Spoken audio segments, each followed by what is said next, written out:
Mesdames et messieurs, très heureux de vous retrouver pour ce nouveau numéro de votre émission Jeunesse Dorée. Et pour chez vous, pour ça, chers téléspectateurs, nous avons des invités de charme pour vous cette semaine. Tout de suite sur InnoBuzz, nous irons à la découverte de ces invités de charme. Vous connaissez déjà toutes les escapades de cette émission. C'est 1h30 de pur plaisir, pur bonheur.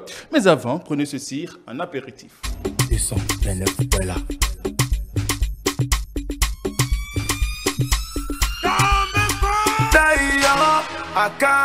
Mais les panneaux nous mènent jaillant.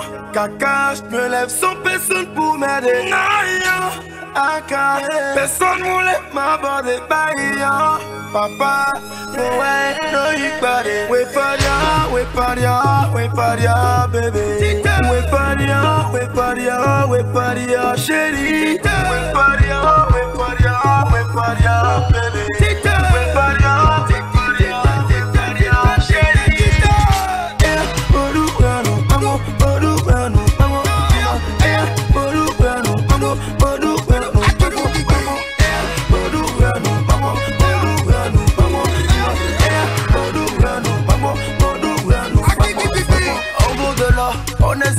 Jaloux bavade, mais nous on est sika. Château produit, c'est NSIK. Avec mon accord, me dit NSIK. Capitaine a vu son navire couler. Sauter vivi, c'est du magie coulée. Barcelonais, on fait tiki-taka. Et le bitch n'y a vu que des ziggy-zaga. Aka, mais les palais nous pédiment. Kaka, je lève sans personne pour m'aider. Aka, personne voulait m'aborder.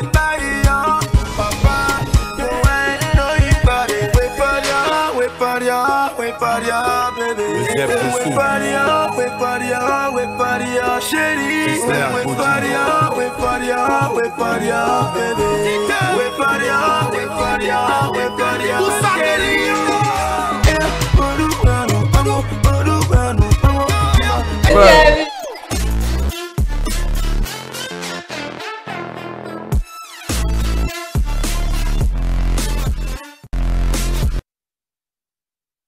Merci beaucoup à Nestor, merci pour cette chanson, voilà. Merci également à Chris Ba pour cette musique, voilà.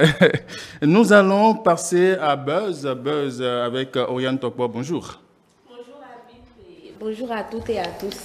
Alors, quelles sont les informations qui font le buzz sur l'actuel cette semaine? Alors, rentrée scolaire 2022-2023, pendant plus de 2 mois, la petite école a dormi. Les élèves s'amusaient, s'offraient des distractions et des vacances. Des enseignants vaquaient à d'autres activités pour arrondir leur fin du mois. Mais depuis le lundi 19 septembre 2022, ce temps est révolu. Apprenants et enseignants ont renoué avec les classes malgré l'intense pluie qui s'est abattu sur Cotonou et ses environs. 3 TikTokers arrêtés pour une affaire d'insultes et de mensonges sur la toile. Maman Dilara, Keno et David sont en garde à vue au commissariat de Godomé, Togudo. Ils ont été arrêtés le vendredi 23 septembre 2022 pour une affaire de mensonges et d'insultes. Le président Patrice Talon ordonne la reprise du travail à l'ANIP suite à des observations faites par un député du Parti Bloc républicain sur la liste électorale informatisée. Le chef de l'État a convoqué le mardi 20 septembre 2022 dernier au Palais une séance de travail avec les responsables de l'Agence nationale d'identification des personnes et des acteurs politiques qui ont fait des observations.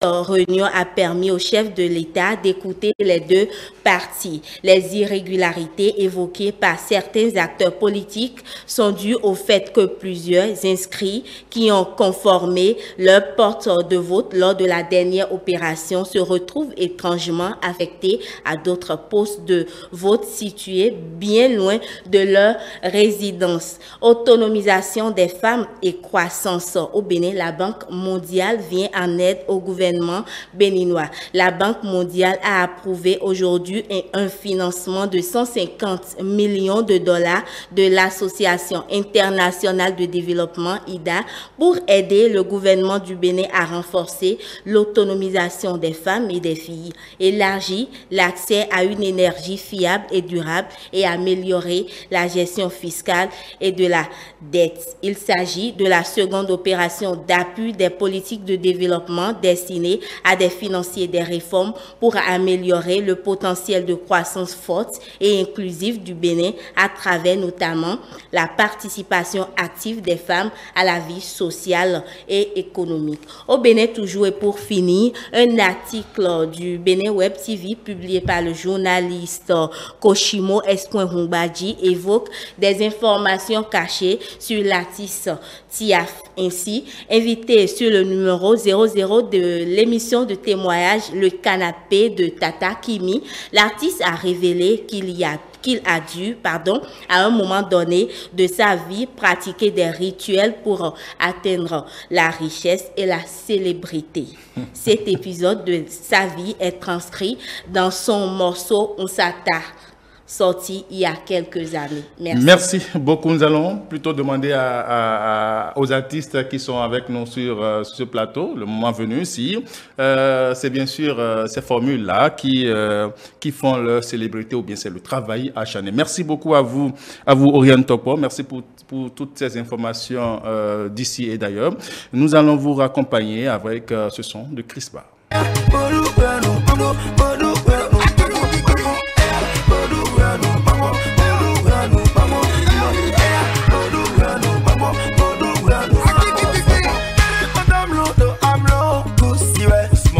Coco.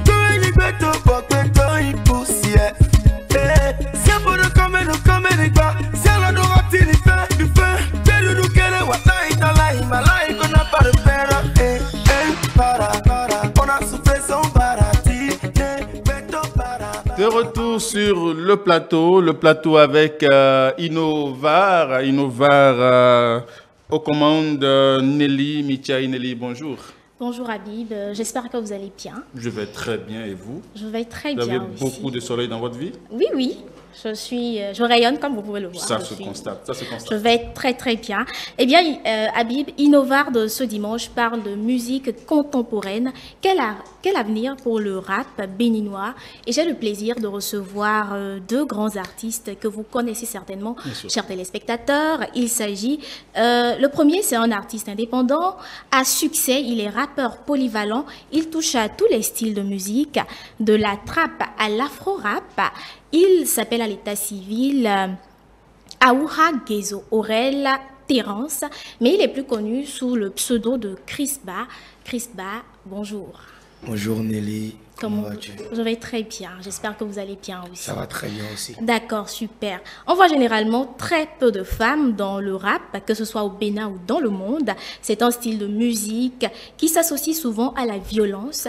Mais Innovar a ramené pour vous, chers téléspectateurs, une jeune femme béninoise, rappeuse. On la connaît sous le pseudo de Fatbi, mais en réalité, à l'état civil, elle s'appelle Fatima Bakari. Fatima, bonjour. Oui, bonjour Nelly, j'espère que tu vas bien. Je vais très bien, j'espère que toi aussi. Oui, ça va. J'adore votre prénom, Fatima, je trouve ça très joli. Bonjour, j'espère que tout va bien. Voilà, le timbre vocal. Voilà, une très belle voix. Eh bien, nous avons très peu de temps. On va commencer tout de suite par suivre un extrait de votre clip, Fatima, qui s'appelle Devo.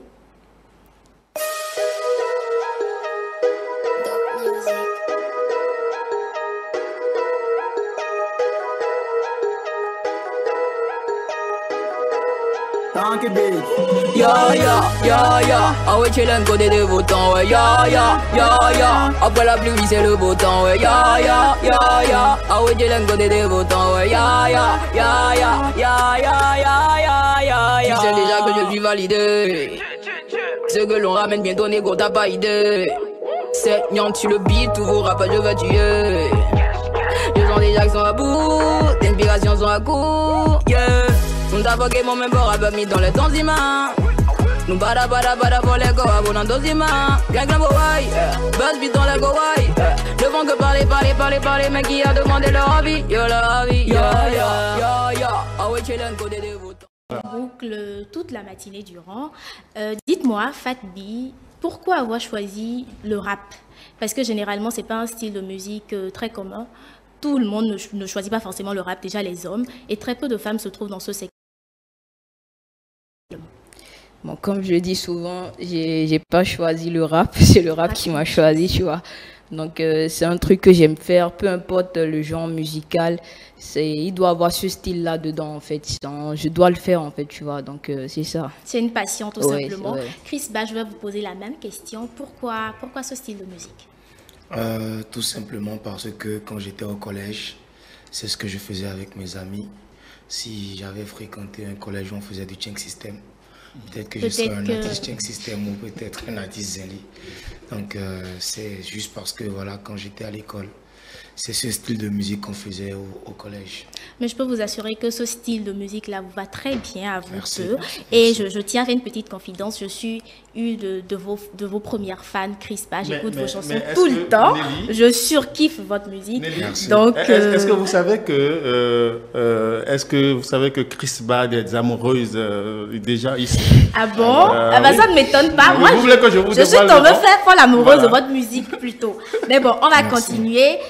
Aujourd'hui, Chris Ba, vous êtes de plus en plus connu ici au Bénin. Est-ce que vous pouvez estimer aujourd'hui que lorsque vous êtes lancé dans cette carrière-là, vous avez eu le soutien de certaines personnes qui étaient dans le domaine avant vous? Je vais dire en fait, c'est la jungle, tu vois. Et personne ne t'a demandé de faire ça. Tu as pris la décision toi-même. Donc ne t'attends pas forcément à ce que les gens te tendent la main. Donc il faut forcément que tu fasses tes pas. Mais oui, bien sûr, j'ai été aidé par beaucoup de personnes. Comme on le dit chez nous, enfants, Exactement.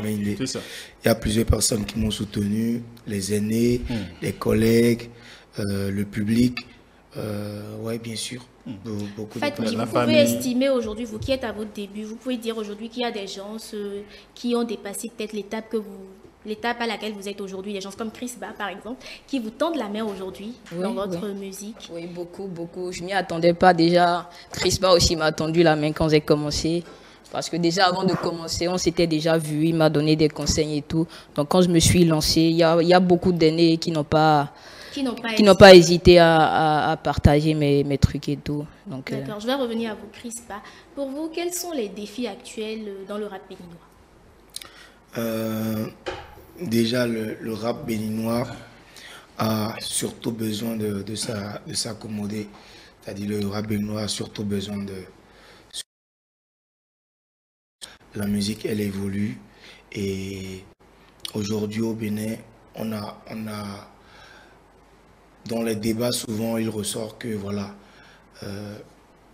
on a connu de très belles années, des années de gloire dans notre rap béninois, dans les années antérieures, ce qui fait que le repère aujourd'hui qu'on prend pour, si tu veux, l'unité de mesure qu'on prend, ce sont ces années de gloire. Et aujourd'hui, on a l'impression qu'il faut forcément faire ce type de rap. Aujourd'hui, voilà. Pour faire quelque chose de bien. Alors que le rap, il a changé. Et c'est un couteau à double tranchant parce qu'en même temps, quand il y a des jeunes qui s'essayent à faire un rap beaucoup plus contemporain, j'ai l'impression que le public béninois ne veut pas forcément ça tu vois, j'ai l'impression qu'on demande un peu trop aux rappeurs béninois. Mais je pense que c'est un challenge qu'ils doivent relever forcément parce que rien n'est facile dans la vie. Et je pense que c'est quand tu es dans un milieu où les trucs ne sont pas forcément très favorables, que quand tu réussis, tu peux être fier et que tu peux forcément, te dire... plus c'est dur, plus c'est bon, voilà, tout simplement. Voilà. Donc, Fatbi, dites-moi, quelles sont les difficultés que vous rencontrez déjà en tant que jeune rappeuse dans un monde d'hommes et surtout en tant que femme aussi dans un monde d'hommes? Bon, déjà en premier lieu, il y a les insultes, tu vois. La place de la femme, c'est à la cuisine. Dites-moi, les parents ont pris ça comment? Non, au début, ma maman, elle voulait pas parce que j'étais toujours au collège. Mais elle me disait, genre, quand tu auras ton bac, tu pourras faire ce que tu veux. Donc, et quand j'ai eu mon bac, vraiment, elle a dit, bon, si tu veux faire la musique, tu fais la musique, quoi. Donc, tu vois. Après l'obtention de mon baccalauréat, j'avais la porte ouverte pour faire de la musique, tu vois. Donc, D'accord. Et les difficultés que vous rencontrez quotidiennement? Bon, ce sont les insultes, hein, la place de la femme. Il y a des personnes qui vous écrivent. Bon, surtout sur les réseaux sociaux, tu vois, dans les commentaires. Ouais, tu rappes bien, mais tu n'iras pas loin. Et personne ne va t'épouser. La place de la femme, c'est à la cuisine, tu vois. C'est surtout ce genre de commentaires. Sinon, à part ça, le reste, bon. Moi, c'est pas Et Chris, pourquoi les gens s'en prennent aux femmes comme ça? Qu'est-ce qu'on vous a fait? Expliquez-nous. Vous portez la voix des hommes aujourd'hui. Franchement, moi, je n'aime pas rentrer dans ces débats de femmes. Très bien. Parce que il y a trop de... Les débats ne sont pas souvent équilibrés. Il y a un genre qui pense que tout doit lui être favorable. Et que quel genre précis? Et les arguments ne sont pas souvent objectifs aussi. Et voilà, les arguments ne sont pas du tout objectifs, tu vois. Je donne un exemple simple. Oui. Parfois, on demande à la femme d'être fidèle. C'est très mal perçu dans nos sociétés qu'une femme soit infidèle, alors que les hommes sont tout le temps infidèles. Et puis voilà, ça ne choque pas autant que ça. Si tu vois un homme qui bat une femme aujourd'hui, c'est horrible, c'est absurde, tout le monde va crier. Mais quand c'est le contraire, quand il y a une femme qui bat un homme, personne n'en parle. Donc j'aime pas souvent rentrer dans ces débats parce que si on doit parler de parité, si on doit parler d'égal à égal, je pense qu'on doit on doit avoir des débats très très subjectifs. Alors que c'est impossible en fait. Surtout dans notre société actuelle. Pas que dans notre société, partout dans le monde. Ailleurs, c'est beaucoup plus accepté qu'ici quand même. Quoi ça? La parité, l'égalité, c'est beaucoup plus accepté. Ailleurs, je pense que les gens sont beaucoup plus dans un mirage, tu vois. Un mirage, hein? Ouais, ailleurs. Parce que c'est pas sans répercussion. Voilà. Tu vois, c'est pas sans répercussion. Je préfère ne pas aller dans les détails parce que je suis farouchement féministe. Mais bon, on va continuer. Mais c'est bien. Pourquoi est-ce que les femmes aujourd'hui, généralement, celles qui s'essayent, elles commencent, mais finalement... ça s'éteint en fait. Pourquoi ça ne prospère pas? C'est parce que les hommes n'ont pas envie que les femmes ne donnent pas la main aux femmes. Comment est-ce que ça se passe? Expliquez-nous. Déjà en fait, si tu dois réussir dans quelque chose, que tu sois homme ou femme, ça dépend de toi. Excuse-moi, mais la meilleure artiste du Bénin de tous les temps, c'est une femme. Oui. L'artiste qui a le plus de visibilité au Bénin, qui a le plus de noms, qui a le plus de trophées, celle qui a le plus réussi au Bénin, c'est une femme. Ah oui. Il n'y a pas de débat. Je parle du rap précisément. Pourquoi généralement les femmes qui commencent à faire du rap, ce style de musique-là précisément, pourquoi ça ne prospère pas? Ou au Bénin? Oui. Ou même ailleurs, parce qu'on en connaît très rare. Il y a de très rares femmes qui quand même sont très connues par ce style de musique-là. Le rap, à la base, c'est une musique... très macho, tu vois. Oui. C'est très macho, c'est très masculin, tu vois, c'est très, tu vois, du tac au tac. C'est violent. Voilà, et nous, on préfère... et tout. Ouais, nous, on préfère protéger nos femmes, on préfère avoir nos femmes à l'abri de tout ce qui est violence et tout. Maintenant, s'il y a des femmes qui veulent... Une façon subtile de... Non, même pas. S'il y a des femmes qui veulent s'inviter à la violence... De lancer une petite pique, mais bon, je laisse passer quand même. Non, c'est pas une question de pique. C'est-à-dire, tu sais que c'est un monde violent. Si tu veux venir dans la violence... et que tu souhaites la parité, ne t'attends pas à ce qu'on te fasse des faveurs parce que tu es une femme. Ne t'attends pas, si c'est la guerre et qu'on tire sur tout le monde, c'est pas parce que tu es une femme. Si tu viens à la guerre, qu'on va dire, ah ok, elle c'est une femme. Elle peut venir à la guerre sans se faire tirer dessus. Donc il faut avoir un mental d'acier. Il faut se dire, je suis femme d'accord, mais ça veut rien dire. Je suis un être humain après tout. Comme je te dis. C'est bon, vous avez compris maintenant? La meilleure artiste béninoise, c'est... Dites-moi, pourquoi est-ce que généralement les femmes dans ce secteur-là ne prospèrent pas vraiment? Sans te mentir, moi je ne pourrais pas te donner une réponse, hein, tu vois, parce que selon vous en fait, selon vous. Parce que vous êtes quand même dedans maintenant. Est-ce qu'il y a des choses qui font que vous vous dites, bon, peut-être que finalement je vais laisser? Non, moi je me suis jamais dit ça en fait, tu vois. Donc je pourrais pas te donner une réponse, la réponse que tu veux. Parce que c'est vrai, il y a les dragues, il y a des gens qui, comment dire. Mais ça c'est partout, c'est dans tous les domaines. Oui, mais surtout quand tu es une femme, tu rappes, tu vois. On te dit, bon, avant de faire ci, il faut que tu te livres à telle personne, il faut m'envoyer ci, il faut m'envoyer ça. Mais moi, bon, en fait... Et vous vivez ça? Oui, bon, ça c'était avant. Ok. Ça, c'était avant. Mais là, maintenant, il y a plus de respect. Ouais, tu vois. Donc, je comprends. Pour les autres, je ne sais pas. Je ne suis pas à leur place pour savoir pourquoi ils ont laissé, pourquoi ça n'a pas marché. Je ne sais pas. D'accord. Donc, avant de continuer, Innova, on va faire une toute petite pause pour suivre une des chansons de Chris Ba, Papagon, qu'il a fait en featuring avec Onesis, je prononce bien. D'accord. On va suivre sur ça tout de suite.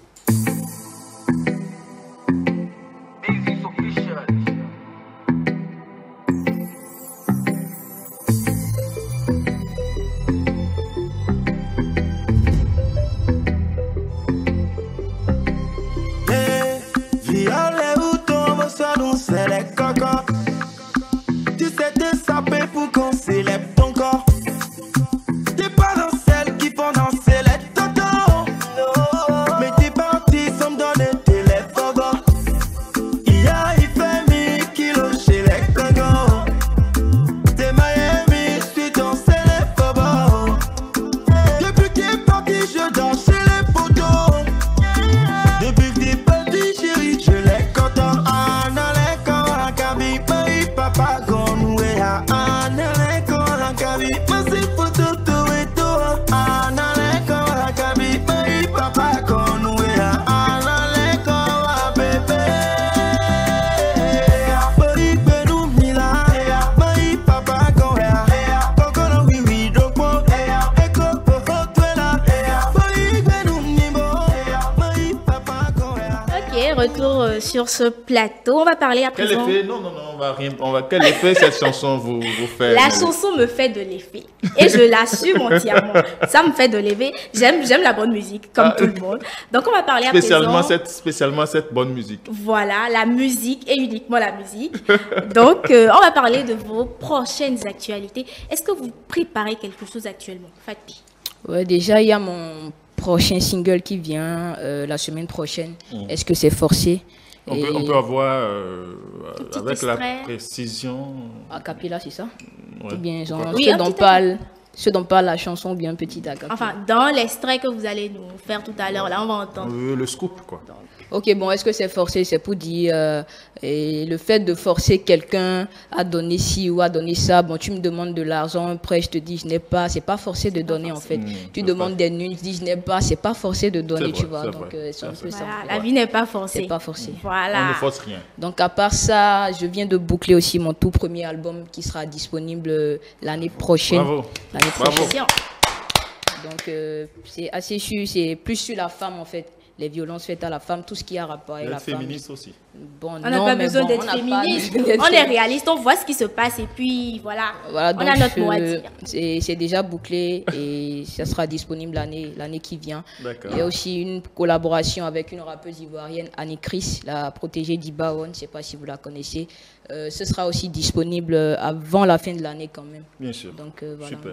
D'accord. Je vais vous demander de fredonner quelque chose. Vous choisissez la chanson que vous voulez, mais vous nous fredonnez un petit truc. Une chanson de votre album de grâce. Non, bon, de l'album ce sera pas possible, mais il y aura quand même. Ok, d'accord, mais une chanson quand même. Ok. J'ai mis ma tête dans ce bise, comme mes pieds dans mes vances. Les négros, je les snob. Hey, Fat B en avance. J'ai des punchlines de timbré parrainé par FAB. Pousser MC illettré, voilà le coup d'alphabet. Pas peur de marcher seul, pas peur de me faire agresser. Qui peut stopper mon buzz au mic? J'ai un laissé passer. Le talent est une meuf et beaucoup d'MC sont des PD. Mon banquier n'est pas armé, mon compte en banque est blindé. Une fille dans le rap du bled, à pas moi qui pourrait faire mieux. J'aurai toujours mon point de vue avec ou sans mes deux yeux. Et ils mourront quand ils auront l'adresse d'un SDF. Oui, je suis une fille d'esclave, mais dans la peau d'une chef. Hey. Oh putain! Vous savez, généralement, je suis déjà... Le talent est une meuf en fait. À écouter du slam. Mais là, je suis convertie à fond, je vous assure. Donc, Chris Ba, c'est à vous. Actualité, prochaines actualités. Déjà, il y a mon album qui est sorti récemment, 229 voilà. On va continuer à faire la promotion tout en sortant des clips d'autres chansons sur l'album.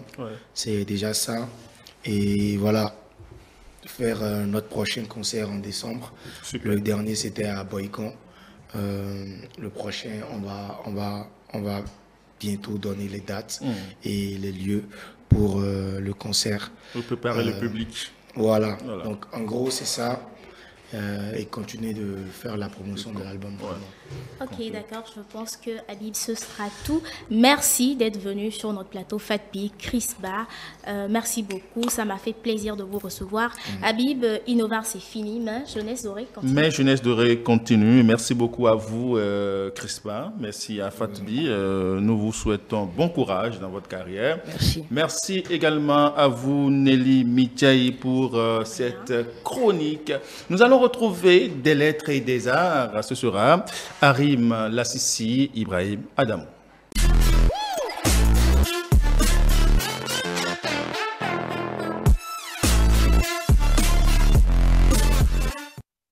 Merci de votre fidélité, chers téléspectateurs. Je vous avais dit c'est 1h30 de pub, plaisir, pub, bonheur. Nous recevons donc le duo des lettres et des arts, Ibrahim Adamou et Harim Lassisi. Bonjour. Bonjour, Habib.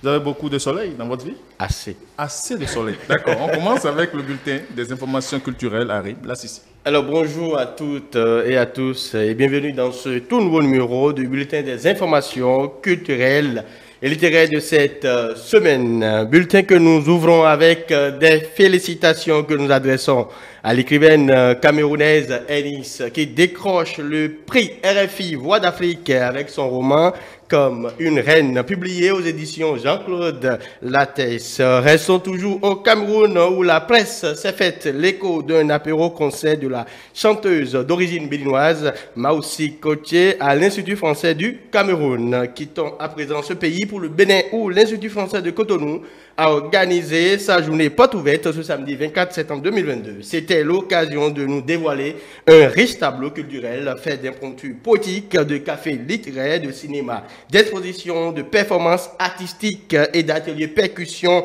Cette journée qui a été couronnée par un concert de la diva Zénab Habib. Nous souhaitons donc une très bonne rentrée à l'Institut français de Cotonou. Passons hors de nos frontières nationales à nouveau et plus précisément à l'Institut français du Togo qui annonce pour le samedi 1er octobre 2022 deux événements culturels majeurs. Il s'agit d'un vernissage d'exposition sous le thème de terre, de mémoire, héritage et devenir et de la représentation de la pièce théâtrale Isis, Antigone ou la tragédie des corps dispersés de l'écrivain togolais Kossi Efoui. Rappelons que les 3 mois d'exposition dénommée Atticlé du peintre Maouklo à Bossé s'achèvent ce 30 septembre, 2 jours après l'épisode 2 de la série de projection cinématographique Décolonisation du sang et des larmes.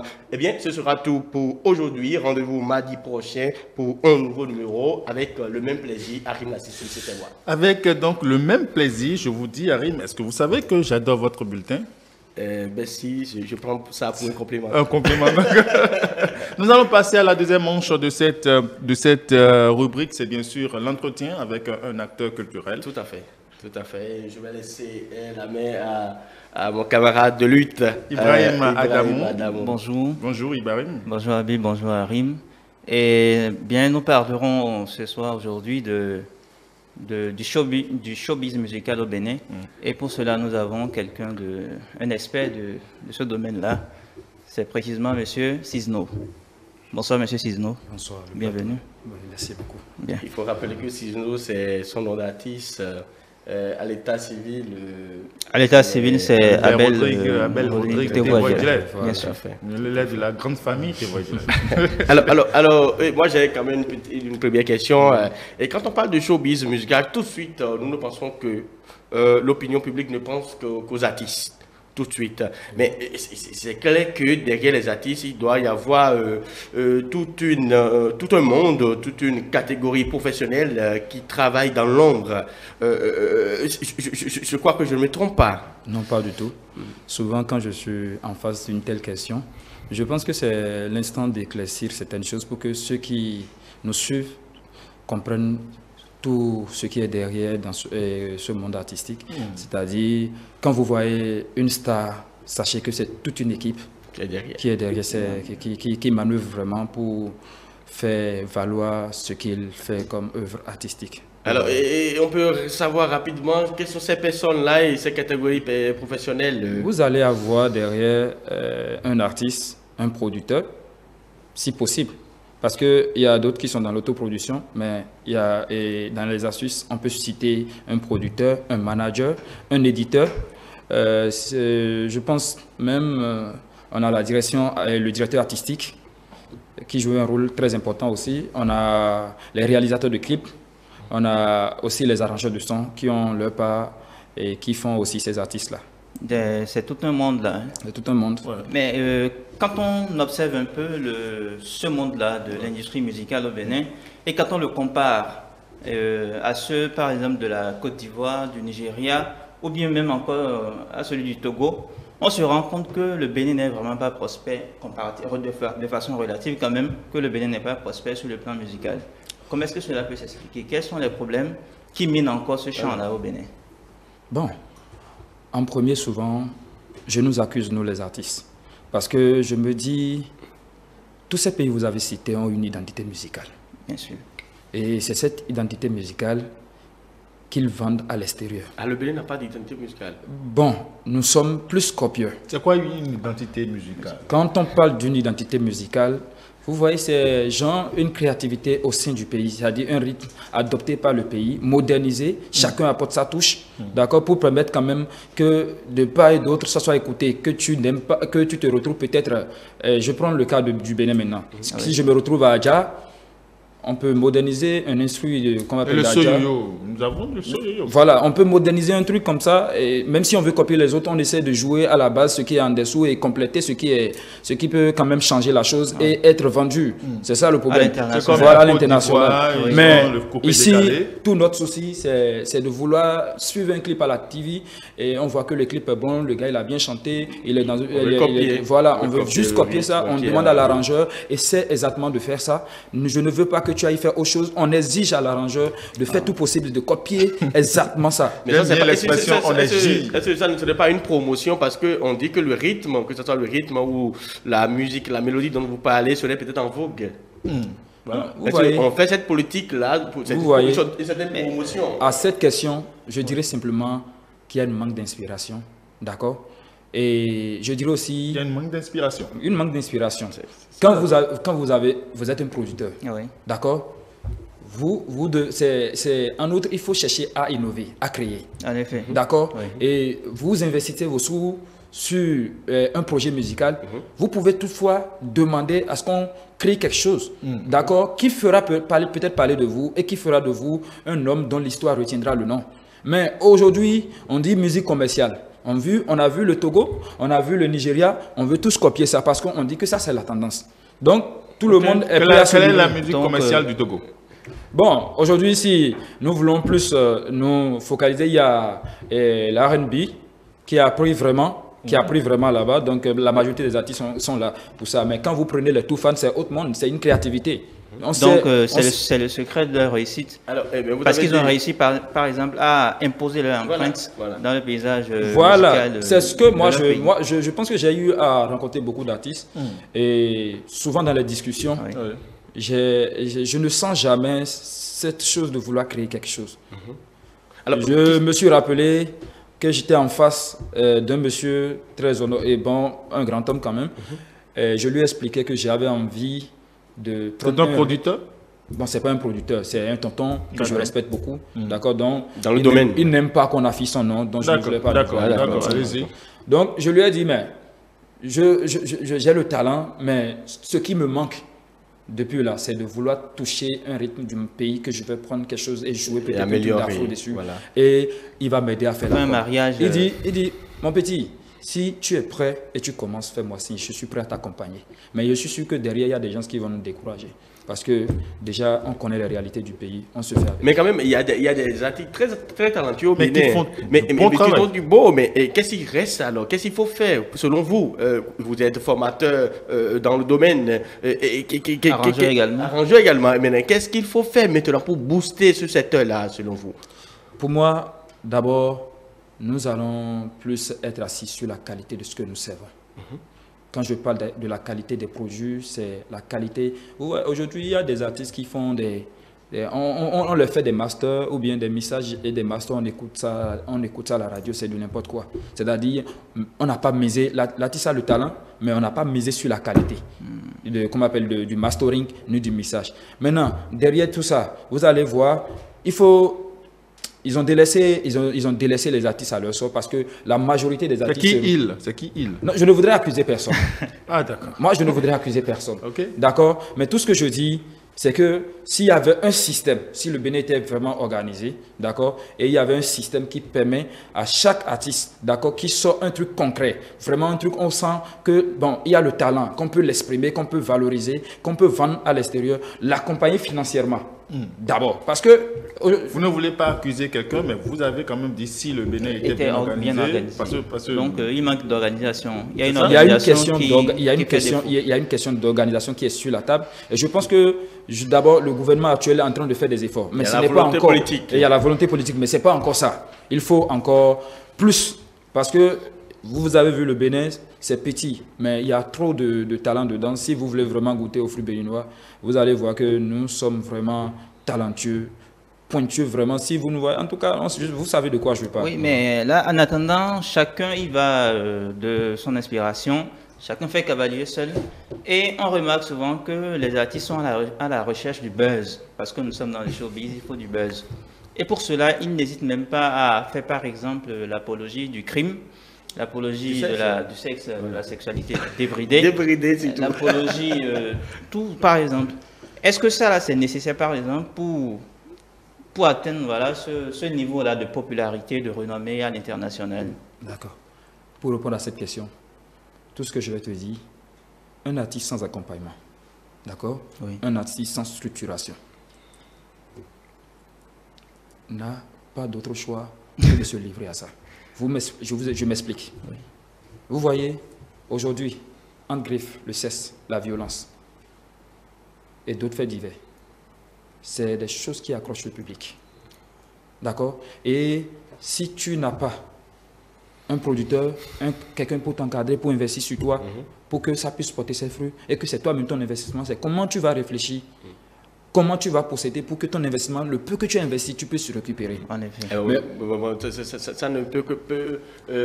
mais on a connu des artistes béninois un peu dans le passé, récent, je prends l'exemple de Dédiqué par exemple, et c'est exactement ce que les gens racontent aujourd'hui, les bêtises. Dans une littérature qui ne disait pas son nom, mais qu'on ne pouvait, il n'y a pas match. Et ces gens, on ne peut pas dire qu'ils n'ont pas fait fortune dans ce domaine-là. Donc, je trouve que, bon, je garde mon avis pour moi. On n'est pas obligé, je trouve qu'on n'est pas obligé de chanter, par exemple, de la sexualité, débrider, tout ça là, avant d'avoir du buzz. La vie, c'est un choix. Chacun fait son choix.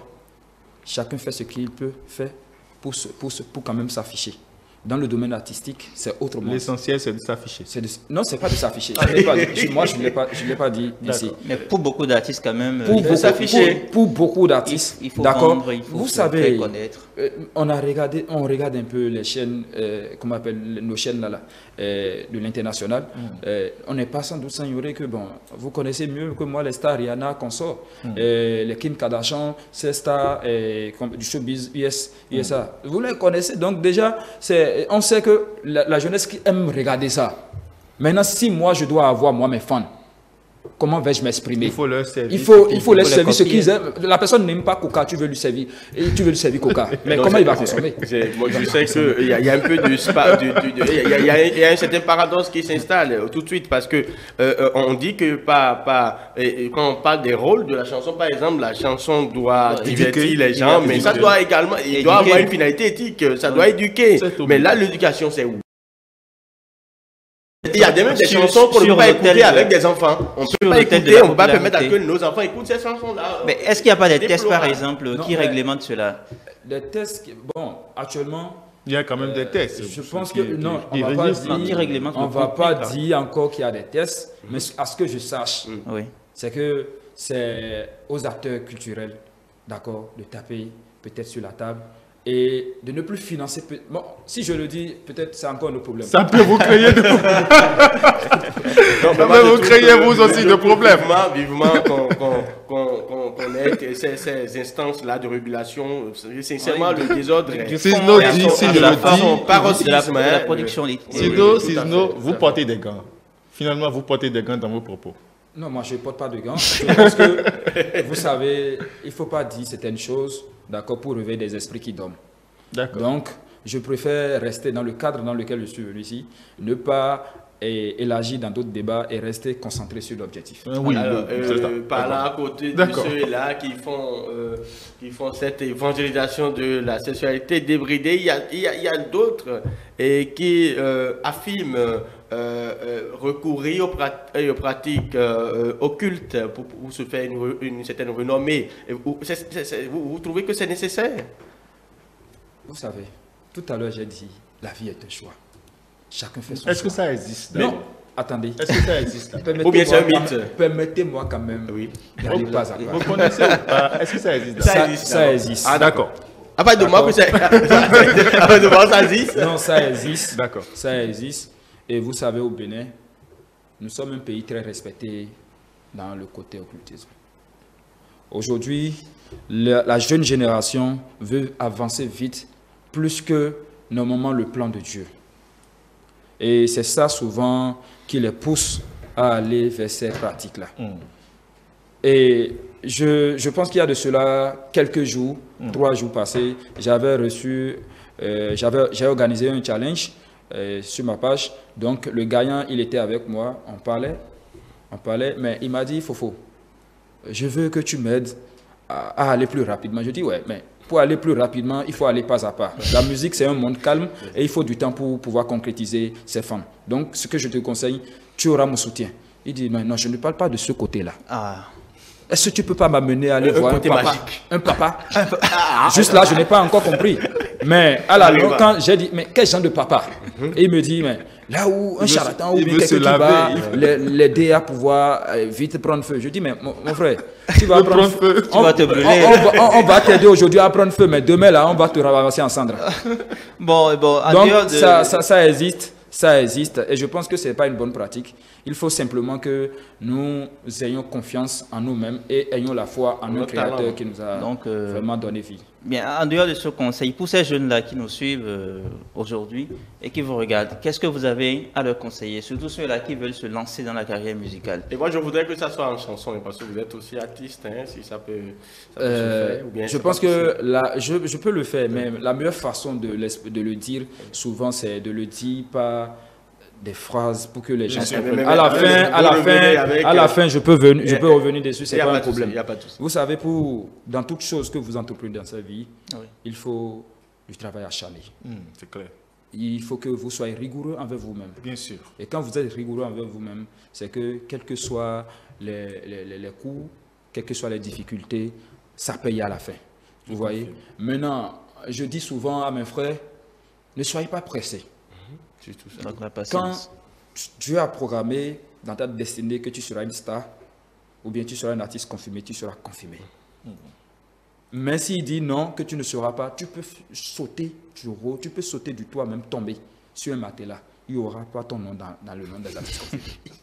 Je pense que c'est la meilleure façon de leur expliquer que seul le travail paye. En effet. D'accord? Et le respect aussi, souvent j'ai l'habitude de le dire. C'est pas parce que on te donne un titre d'artiste, ça te permet de ne plus respecter ne plus respecter certaines personnes, or que demain ceux-là peuvent se mettre, peut-être dans une position où quand même tu auras besoin d'eux. Voilà. Donc le mieux c'est toujours, il y a le respect que j'incarne souvent, je dis, il faut respecter dans le domaine dans lequel on est, il faut être humble. Merci. Humilité. Je pense que c'est. Alors on va passer maintenant à la chanson. Travail acharné, humble. Bon. Vous voulez donner quelques vous avez des titres aussi? Oui, j'ai des titres. Comme Annie. Pourquoi vous lui Non, on lui rappelle le répertoire. Pourquoi vous lui rappelez? Il y a Annie qui est là, qui a un projet qui est en cours. Bon, je pense que c'est un plaisir pour moi quand même d'être là et je vais le fredonner à ma façon. Je ne vais pas tout faire parce que c'est un projet qui est encore au studio. Ça ne nous gêne pas de dire un truc qui est déjà confirmé, qui existe déjà. Ok, d'accord. Voilà. Annie, quand vous entendez ce titre, ça vous dit quoi d'abord? Parce que moi, je pose cette question. Annie, que vous le Annie comme prénom, c'est ça? C'est comme prénom. Comme Annie, comme Anita. C'est une femme. Donc, ça veut dire que mon morceau est dédié à une femme. Est dédié à une femme, c'est ça? L'impression que vous avez? Je ne veux pas tout de suite, mais je trouve que c'est un prénom de femme quand même. D'accord. Annie, à la fin, je vous l'explique. Oui. D'accord. Papa a fait beaucoup d'enfants. Ça peut aller? Oui. Allez-y. Papa a fait beaucoup d'enfants parce qu'il ne pouvait pas en supporter à cause de la charité de la vie. Alors papa a décidé d'envoyer Annie chez la tante famille parce que d'autres change de vie. Bon, mais des rien non chou, mais des rien non bla, mais des rien non via. Bon, Annie non davia. Est-ce qu'on ne peut pas commander à un enfant de son âge? On l'oblige à le faire. Bon, Annie non dolik, bon, mais l'on n'a papa gon, n'a maman gon. C'est une musique engagée. Ben, mon nom ça nous tonde à ho. Ben, mon nom ça nous tonde à ho. Ben, mon nom ça nous tonde à ho. Mais des doigts y n'a pas yikun. Mais des doigts badio n'a pas badé. Do mais des vos vieux et non rien dit, mettons d'or, ouais. Le message est fort, c'est très engagé. Oui, voilà, c'est de la musique engagée. Voilà, donc c'est juste pour exprimer, comment on appelle, pour apporter mon soutien à ces enfants maltraités au sein, comment on appelle, de d'autres sociétés. Vraiment, ça fait mal. Ça fait mal. Ça fait vraiment mal parce que ce morceau, je l'ai composé en étant seulement en route parce que j'étais à côté d'une boutique où la dame frappait son enfant. Donc, ça m'est arrivé de composer un truc histoire de pouvoir quand même déverser ma colère dans tout. Merci Cisno, merci beaucoup. On rend l'antenne au présentateur. Merci beaucoup Harim. Là, Sissi, merci à votre invité. Merci également à notre cher collègue Ibrahim Adamou pour cette chronique. Nous allons vous retrouver, chers téléspectateurs, après cet instant de bonheur.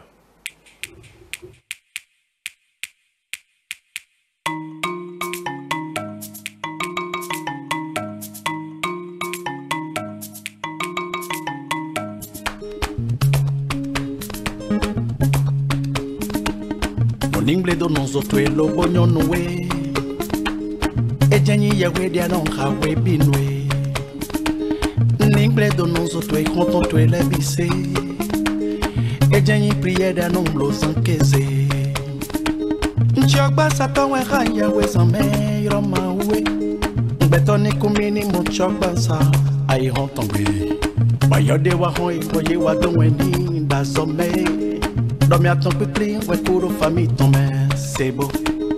Bon, vite, on doit rôder ce cours au village, mais c'est fou. Et nous, ouais, son bon, mais nous, n'ayons prié, blo, non vie. Agosuwe, betoto dale, betoto damelo. Mindo la nyanto, betoto dale, betoto damese. Agosuwe, betoto dale, betoto damelo. Mino nyandose, betoto dale, betoto damese. Mino nyandola, betoto dale, betoto damelo.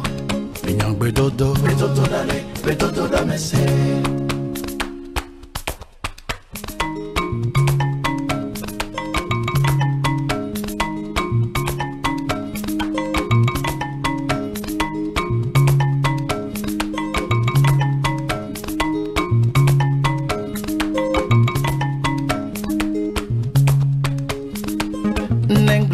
Tete oyo iton loko no ne jomwe prière ne jewe non blo we binwe inon viton le negle oyo loko no tonne marché e jenyi yewe dia non ha we binwe non vichewe non non si ton tous les soirs et mi consomba na mon collègue mi ton le da zomeo no ma o simblo.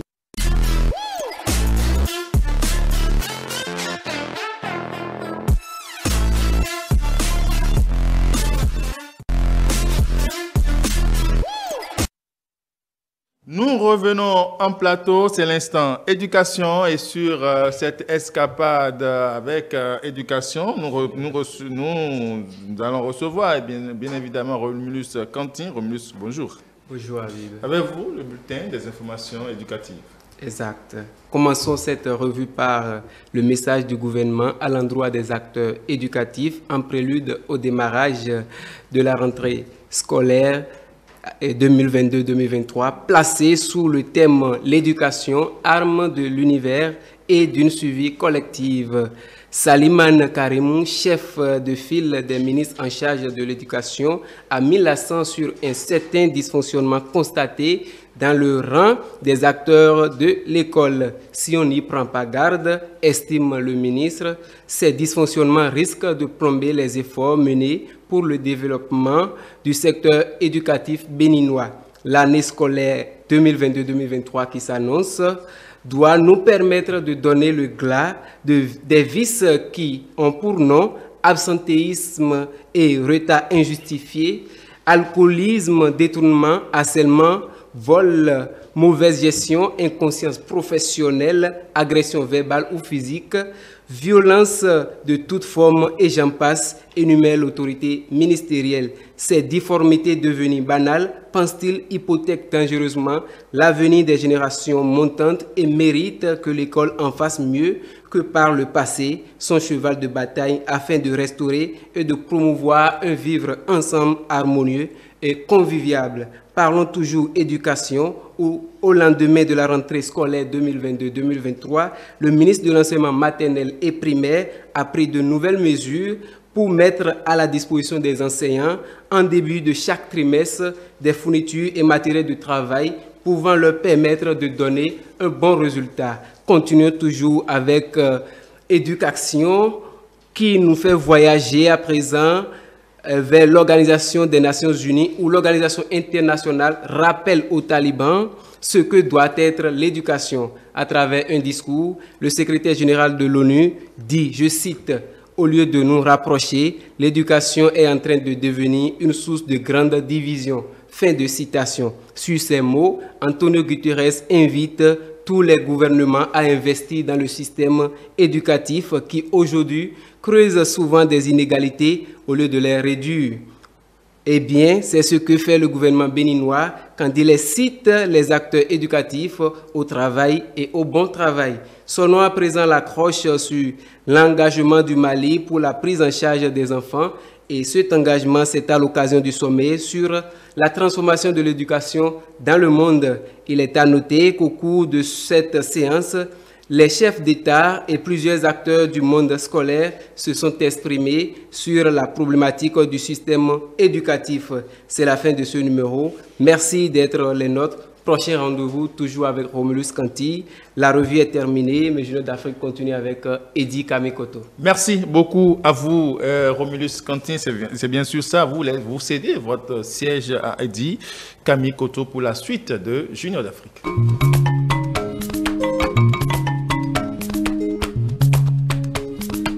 Nengle do me tete oyo iton loko no ne jomwe prière ne jewe non blo we binwe inon viton le nengle oyo loko no tonne marché e jenye ye we dia non ha we binwe non vichewe non don no si ton tous les soirs et mi consomba na mon collègue mi tonde da zomeo no ma o simblo boye nya ye me bi da zomeo.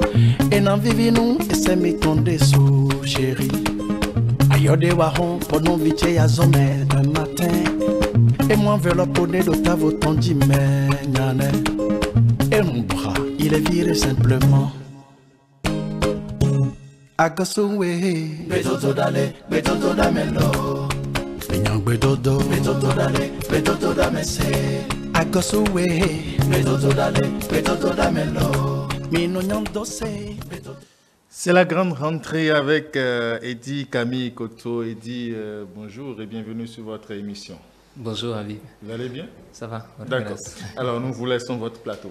Oui, nous recevons pour ce numéro la sœur Florence Laourou. Elle est directrice du cours secondaire Notre-Dame des Apôtres. Ma sœur, bonjour. Bonjour monsieur Eddie. Merci pour la présence. Merci.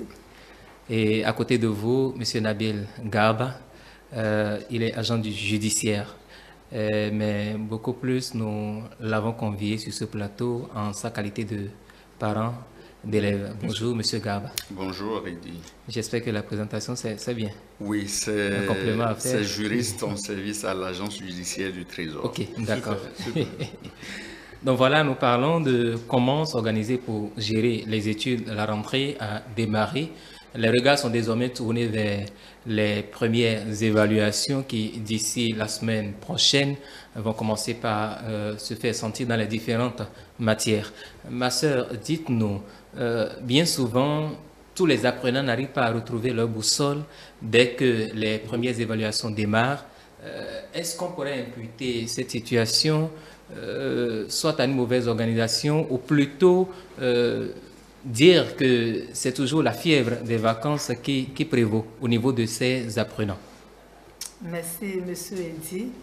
Et pour répondre à cette question, je dirais que c'est plutôt une mauvaise organisation de la part des apprenants, puisque l'un des secrets de réussite, c'est d'abord la confiance en soi et la volonté de réussir.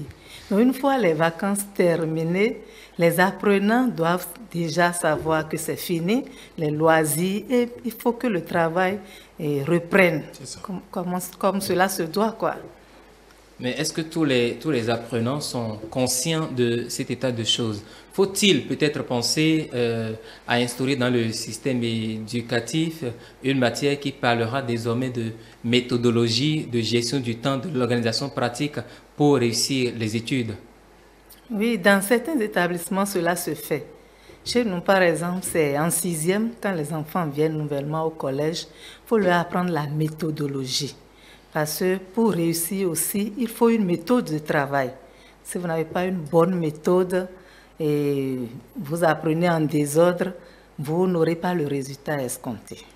Et puis ceux-là, parmi les apprenants qui remettent à demain ce qu'ils peuvent abattre comme tâche ou comme révision, comme exercice aujourd'hui, et qui se retrouvent dos à dos avec les évaluations. Est-ce que ce comportement est facilitateur du succès? Pas du tout. Pas du tout. C'est une mauvaise conduite. C'est au jour le jour que l'apprenant doit apprendre ses cours et faire ses exercices. Et non seulement les exercices donnés par les professeurs, mais un bon apprenant soucieux de sa réussite doit aussi questionner les documents. Il doit aller à la recherche de l'information. Il ne va pas seulement s'attacher à ce qui est donné en classe. Et vous l'avez si bien dit, aller à la recherche des documents. Il faut avouer qu'aujourd'hui, si ces documents, il y en a. Pas comme en notre temps, Monsieur Habib, où il fallait faire la croix et la bannière pour avoir les documents. Aujourd'hui, il y en a de tellement disponibles, aussi bien physiquement que sur Internet. Alors, Monsieur Gaba, dites-nous, lorsque les parents ne sont pas là, parce que la sœur parlait de suivi, je pense que le suivi se fait aussi à la maison pour accompagner et compléter ce rôle-là de l'école. Quand les parents ne sont pas permanemment présents, comment est-ce qu'on peut espérer un suivi efficace? Merci Eddy. Je crois que le réel problème se trouve justement à ce niveau et au niveau de la disponibilité des parents pour suivre les enfants. Aujourd'hui, ce que nous faisons le plus, c'est de pallier à cette difficulté en recrutant des répétiteurs à la maison. Et lorsque vous avez la chance d'avoir une grande famille et d'avoir donc une nièce ou une tante à la maison, et vous en profitez, qui est lettrée et qui peut suivre les enfants, vous en profitez, elle va et revient avec les enfants à la maison. Pendant que vous n'êtes pas là, elle suit vos enfants, mais vous n'êtes pas sûr à 100% que les résultats escomptés seront au rendez-vous. Évidemment, parce que vous êtes le parent de l'enfant, c'est vous qui savez en réalité ce que l'orientation que vous voulez donner à cet enfant. Lorsque l'enfant, vous le laissez à autrui, vous n'êtes pas sûr que le résultat sera forcément ce que vous espérez. Et certains ont fait le choix, et je le dis assez souvent lorsque j'ai l'occasion de discuter sur des thèmes pareils. Et certains ont fait le choix de rester, certains parents ont fait le choix justement de rester pour suivre leurs enfants pendant et c'est qu'il doit s'impliquer davantage dans ce qui est ce qu'il doit rapporter à la maison. Il y a l'autre parent qui a pris la décision de suivre les enfants et afin qu'ils s'en sortent. ce n'est pas toujours le cas. Ce que nous voyons le plus couramment, c'est les deux parents qui sont actifs, les enfants professionnellement, les enfants qui sont à la maison, un répétiteur qui vient de temps en temps pour les suivre, une domestique qui quand même les entretient à la maison de temps en temps, et puis bon, voilà ce qu'on voit généralement. Qu'en est-il alors des parents qui sont analphabètes ou en griffe, ces parents-là qui sont dans la méconnaissance des approches par compétences, des nouveaux programmes d'études? Que dire alors de ces parents-là qui n'ont aucune information, par exemple, sur les contenus d'enseignement qui sont transmis à l'école aux enfants? Vous savez, ce n'est pas forcément l'instruction qui fait d'un parent quelqu'un d'intelligent. La première chose qu'il faut, c'est le suivi. Lorsque votre enfant vous sent présent à la maison, lorsque vous l'amenez à l'école, que vous le ramenez, qu'il revient de l'école, il y a des dispositions que vous prenez en même temps, un goûter très rapidement, vous lui indiquez après 30 minutes de repos, par exemple, ses cahiers, vous faites semblant, surtout lorsque l'enfant est petit, parce que c'est à ce niveau-là qu'il faut mettre de la pression. Lorsque l'enfant est petit, il faut déjà l'orienter, lui apprendre à gérer son temps, lui apprendre à gérer son apprentissage. Et donc, l'enfant ne sait pas a priori que vous ne savez même pas que ce qu'il apprend. Quand vous faites semblant de savoir ce qu'il est en train de faire, il se concentre. Et donc, les parents qui ne sont pas lettrés, ils suivent leurs enfants, mais en même temps, ils ne manquent pas de trouver un jeune dans le quartier, un étudiant et tout, lorsqu'ils n'ont pas assez de grands moyens pour faire venir un répétiteur, un enseignant par exemple, pour le suivi de l'enfant à l'école. On ne manque pas de trouver un grand frère quand même qui vient suivre l'enfant à la maison. Trouver donc quelqu'un, une personne extérieure pour faire le travail, ça devient nécessaire. C'est indispensable de temps en temps. Vous me rappelez une histoire là, cet apprenant qui, ayant connaissance ou sachant que sa mère était illettrée, voilà, lui récitait la même leçon, pardon, tous les jours. Et dès que maman dit ça, elle va prendre ton cahier, c'est qu'il répétait la même leçon tous les jours. Et finalement, la mère a pu détecter cela parce que bon, elle a pu enregistrer les mêmes mots et les mêmes expressions que l'enfant prononçait. Et bien, elle dit, tiens, mais toi, depuis que vous avez commencé l'école, vous n'avez plus jamais reçu une autre leçon. Donc, en dehors de celle-là que tu me récites, ça suppose donc que le parent, qu'on le veuille ou non, doit quand même soit être au parfum de ce qui se fait à l'école ou plutôt recourir à des personnes qui pourraient l'aider à jouer ce rôle. Ma sœur, nous revenons à vous. Lorsque nous voulons donner des conseils aux apprenants pour qu'ils s'organisent de façon pratique, quelles sont les dispositions qu'ils doivent prendre pour réussir leurs études durant toute l'année scolaire en 3-4 éléments? Merci, Monsieur Eddy. Et la première disposition, c'est d'abord la confiance en soi. Il faut que l'apprenant soit décidé à réussir et qu'il se fasse confiance lui-même. Donc, même le cultivateur qui va au champ, en sortant de sa maison le matin, il a un planning dans sa tête. Il sait qu'arriver au champ, je vais d'abord faire ceci, ensuite cela et finir par là. Donc, les apprenants doivent avoir un planning personnel. À part l'emploi du temps qui leur est donné à l'école plutôt, arriver à la maison, ils doivent s'asseoir, établir leur planning personnel qu'ils vont soumettre aux parents. Parce qu'il faut que les parents sachent ce que l'enfant a à faire pour pouvoir l'accompagner. Donc, le planning est très important. À part cela, arriver en classe. À part de tout se joue en classe. Avant d'apprendre des leçons à la maison, il faut d'abord bien suivre. Quand le professeur est au cours et il parle, ce n'est pas le moment de bavarder avec le copain ou la copine qui est à côté. Il y a l'un des meilleurs aux examens nationaux qui a confié ce secret-ci. Il dit en classe, pendant que le professeur parle, je le suis jusqu'au mouvement de ses lèvres. Ça veut dire, oui, ça veut dire qu'il est connecté au professeur, pour employer les termes d'aujourd'hui, il est connecté au professeur, il ne se laisse distraire par rien. Il est connecté à son réseau. Ce n'est pas en ce moment qu'un ami va lui demander, explique-moi ceci ou cela. Pour lui, pendant que le professeur existe, plus rien n'existe autour de lui, en classe. Vous voyez, c'est très important. La concentration. La concentration.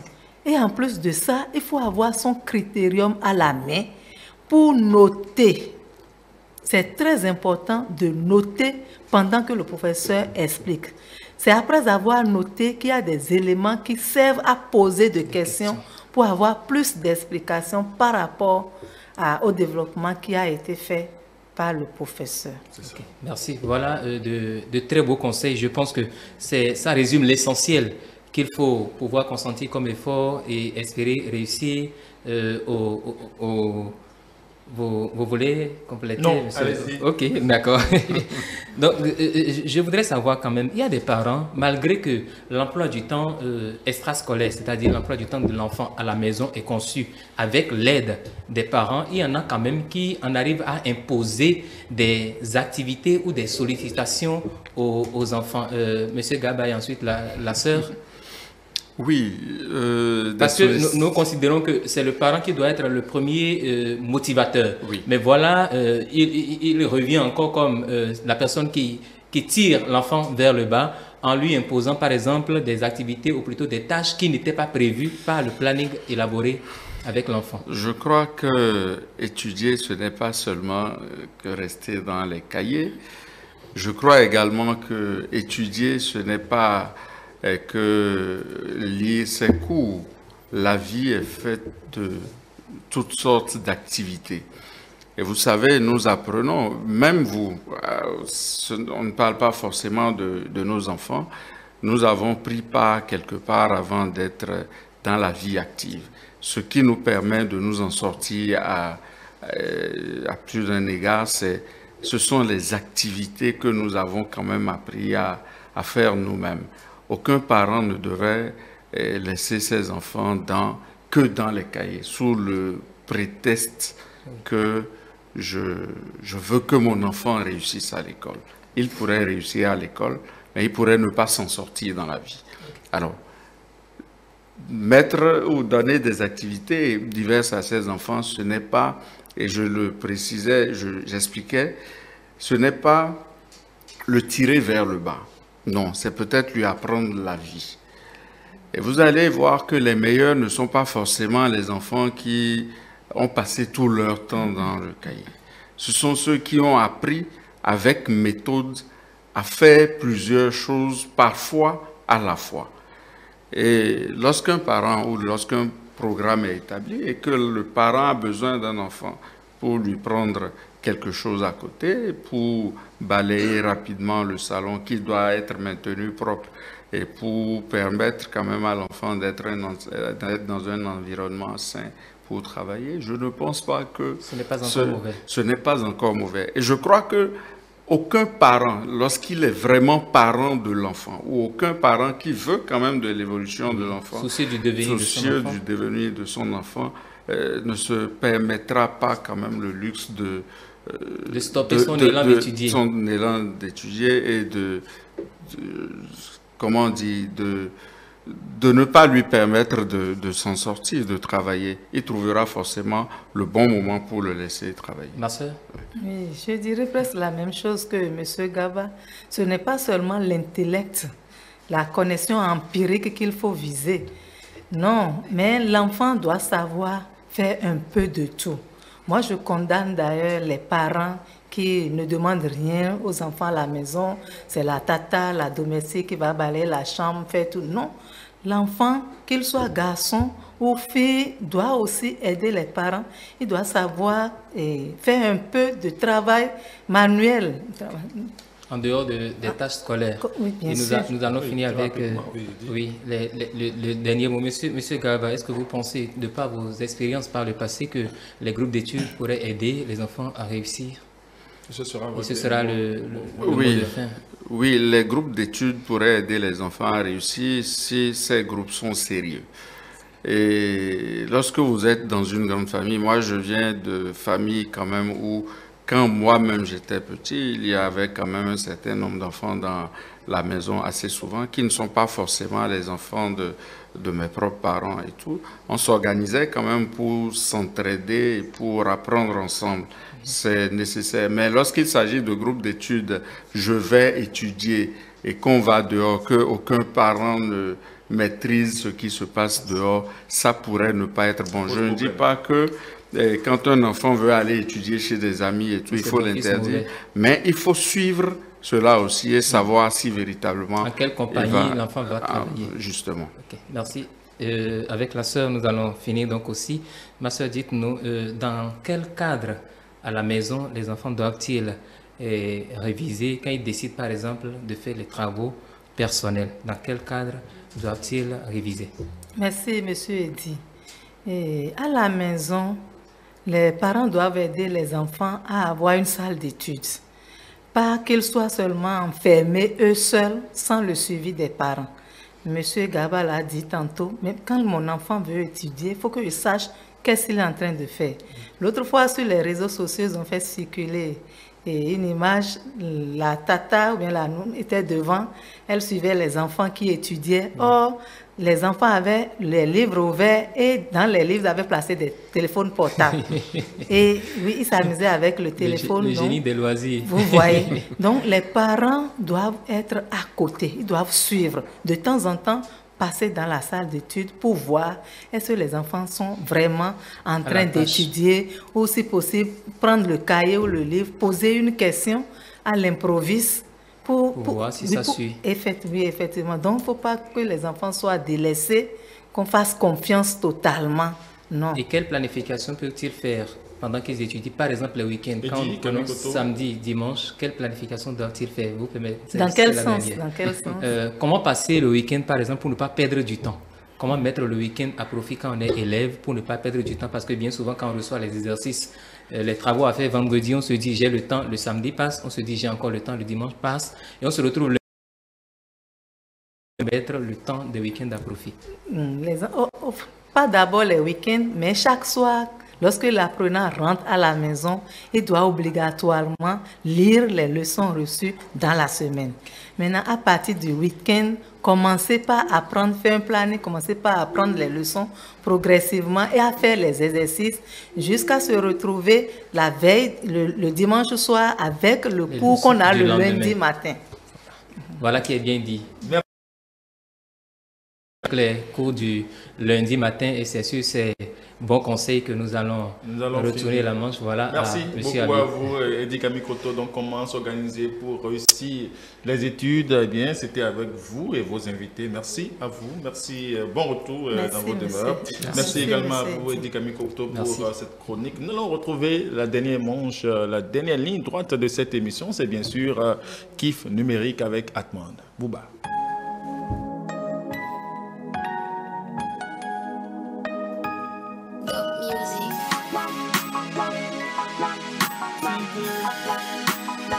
Dans les noms à Gomé, nous les noms à Joe. Ouvert c'est dans les ombres et n'a pas bé à l'oro,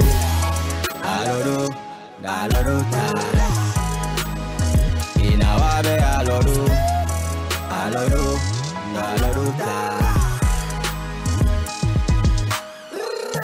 Ali dele no diga, bafo kono wedo. Ajeno konk mon gudo. Boyon bedo, kentona domle no we, ba ou nan soudo. When I was au gazebo mon Congo, un jour tu vas briller, t'auras l'argent et le confort. Get au bada bala le binan gonzo, jelly nous dit ouais l'auto comme un loup-garou, le petit boba me famille n'a pas balou et descend. Prépare-toi pour ce jour où les problèmes te feront perdre la tête. Dans les noms à Gomé, nous les noms à Joe. Ouvert c'est dans les ombres et n'a pas bé à l'oro. Aloro. Be a loro. galorota. Aloro, galorota. Inawabe aloro, aloro, galorota. Anado hulan boy wanu des autres dans ces belles mais on autorise ma ouais. Les doigts de la main sont pas égalité. Tout est nido à t'es prêt pour batailler. A kulu no do gudo do we we mana do wiya. Bientôt de do gudo do we le na pe a wiya. Bona wa so ajija. Bona wa be ajigan.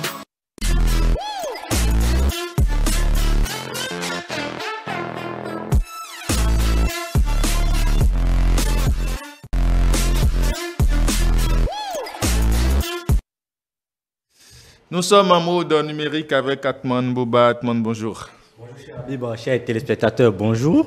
Amis internautes et abonnés de Jeunesse Dorée, surtout de la rubrique Kiff numérique. Nous voici aujourd'hui à nouveau avec vous en votre compagnie et nous parlerons de l'e-commerce. Et pour en parler, en fait, nous sommes avec une charmante invitée, Madame Elsa, autant pour moi, Leslie Guirendou Mourambo. Bonjour, merci d'être de notre aujourd'hui. Bonjour Atman. Alors, vous êtes la présidente fondatrice de l'association des e-commerçants du Bénin. Oui. Alors, dites-nous déjà, quand on parle de e-commerce au Bénin, que peut-on retenir en fait de l'e-commerce au Bénin? Il faut déjà dire que le commerce électronique au Bénin est en train de faire son bout de chemin, que les consommateurs découvrent de plus en plus la chose et commencent petit à petit à imprégner cela dans leurs habitudes, d'autant plus que au plus haut sommet de l'État, nous avons les e-services, les gens peuvent facilement faire des opérations en ligne, casier judiciaire et autres. Donc c'est vrai que c'est un secteur qui n'est pas encore suffisamment structuré. On a beaucoup de personnes qui se lancent dans le secteur du e-commerce sans connaître réellement ce que c'est, parce qu'ils ont entendu parler, parfois par suivisme. Et le consommateur reste toujours, je veux dire, en arrière, il est toujours réticent compte tenu du fait aussi qu'il y a l'arnaque en ligne qui sévit. Donc, de façon, je veux dire, ramassée en quelques mots, c'est un peu ça le commerce électronique à l'heure actuelle au Bénin. Alors d'accord, vous avez dit en fait qu'il y a certains qui se lancent en fait dans l'e-commerce sans vraiment savoir ce que c'est que l'e-commerce. Alors, dites-nous déjà rapidement en quelques mots, quand on parle de commerce électronique, c'est quoi? Le commerce électronique résume l'ensemble de transactions qui se font via les réseaux de communication, en l'occurrence Internet. En principe, enfin, si on doit remonter le temps, le commerce électronique, lorsqu'on entend parler de ça, on pense tout de suite à un site web. Avant un site web, faire du commerce électronique, vendre des produits en ligne, et les gens les achètent et vous expédiez, pour que le client reçoive son produit. Mais aujourd'hui, c'est un peu ça, beaucoup changé, parce qu'on peut faire du e-commerce sans avoir de site web. Voilà. Pour le faire, il faut avoir bien évidemment une entreprise légalement constituée, surtout que nous sommes, je parle de notre environnement. Hein, Maintenant, nous sommes au Bénin. Il faut avoir une entreprise légalement constituée. D'accord. Bien évidemment, il faut avoir des produits. Quand vous vendez, à moins que ça soit du dropshipping, il faut avoir des produits, il faut avoir une connexion Internet, il faut savoir présenter des photos, il faut avoir quand même quelques compétences de base, donc la prise de photos, savoir rédiger peut-être des articles, parce qu'il faut présenter les produits en ligne, et bien évidemment, être quelqu'un de bonne moralité. On ne fait pas du e-commerce parce qu'on veut se cacher derrière un clavier pour arnaquer les gens. Il faut aussi, moi je rajoute dans la liste, avoir des nerfs d'acier. Parce que c'est pas facile.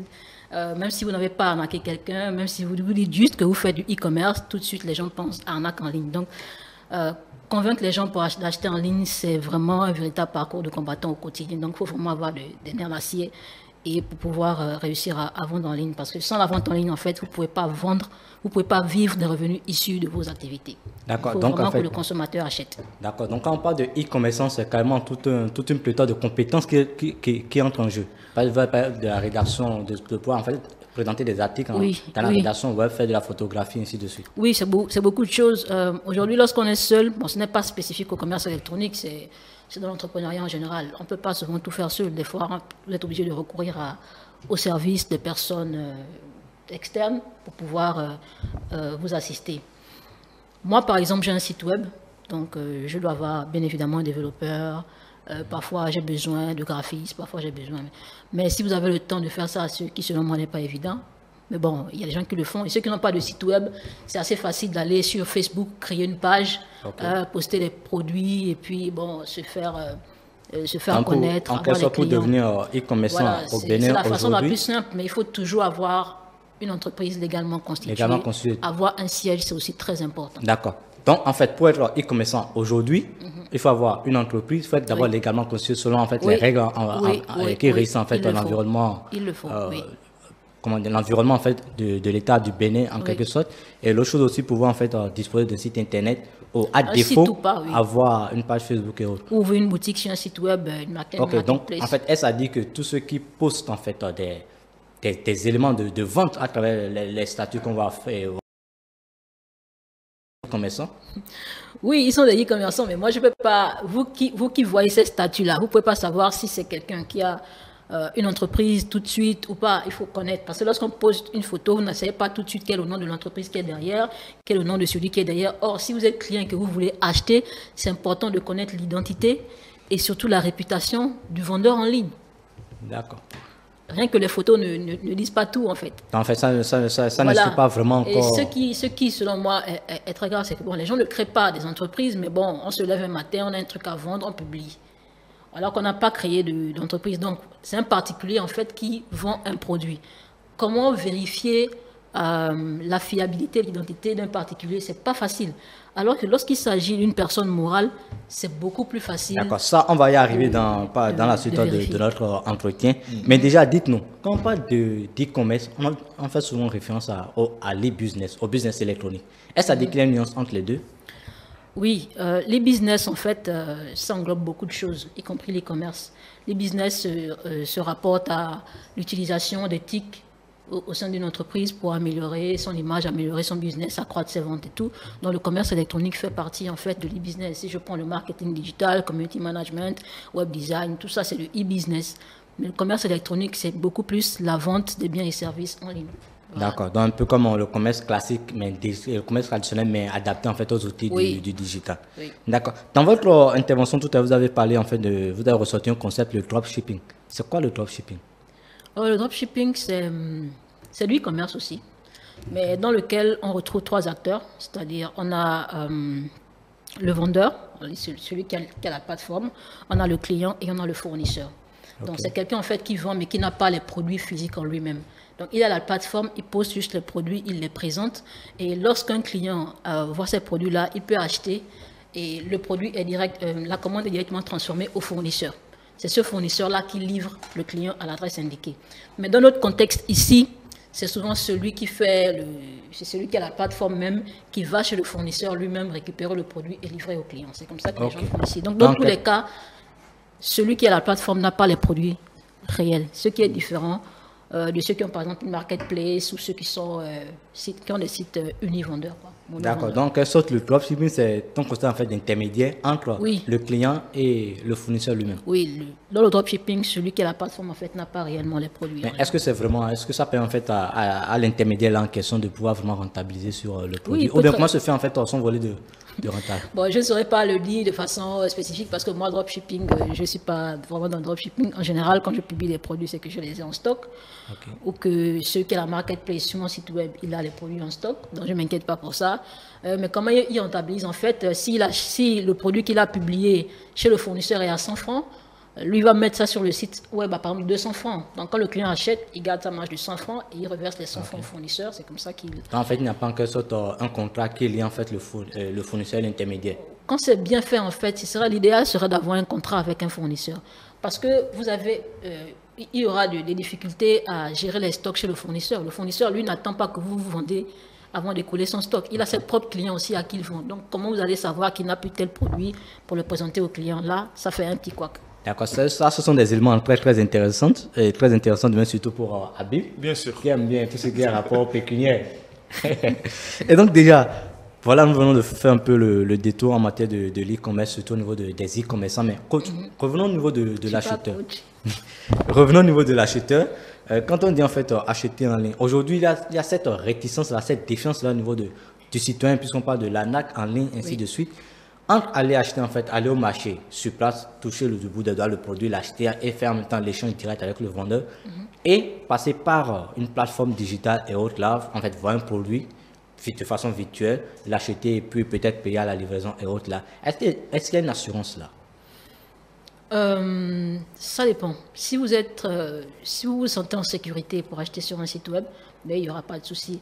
Mais dans notre contexte africain, on aime plus le contact en fait.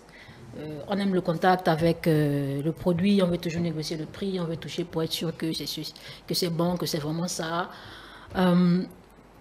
En ligne, il faut comprendre que lorsque vous voulez acheter en ligne, vous devez être prédisposé à pouvoir acheter le produit sans le voir ni le toucher. Ça, il faudrait que le consommateur soit préparé à cela. Acheter en ligne, c'est comme ça. Vous achetez, vous payez et on vous livre. Maintenant, si le produit que vous avez reçu n'est pas peut-être conforme à la description qui a été faite sur le site et que le produit ne vous convient pas, le code du numérique vous permet de renvoyer le produit dans un délai de 14 jours après l'avoir essayé. Ok. Donc, en fait, le code numérique régit également l'e-commerce. Oui, dans son livre 4e. Donc, le consommateur a le droit de renvoyer le produit dans un délai de 14 jours. C'est ce qu'on appelle le droit de rétractation.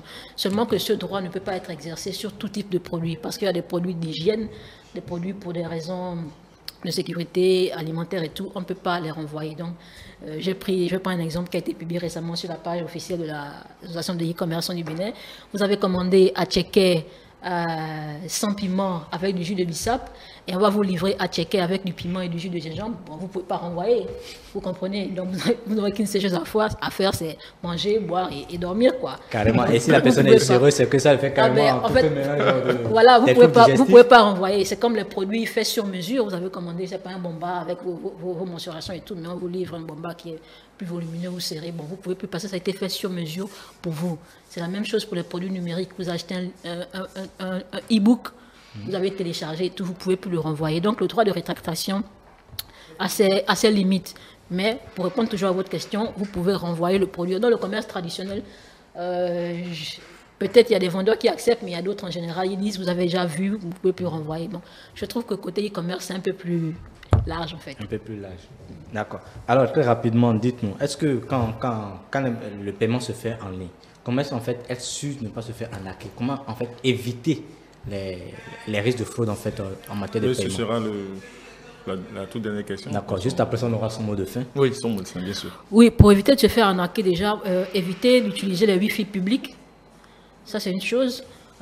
Si vous êtes sur un site web, vérifiez que dans la barre d'adresse, il y a le S, dans la barre d'adresse HTTPS. Ça signifie que les données sont cryptées. Vérifiez l'identité du vendeur, sa réputation en ligne aussi, c'est très important. Et ça, c'est lorsque vous allez sur un site web et que c'est une entreprise morale légalement constituée. Mais en ce qui concerne les personnes physiques, souvent qui vendent sur les réseaux sociaux, là, c'est beaucoup plus compliqué. Je ne sais même pas vraiment par où commencer pour donner des conseils aux gens.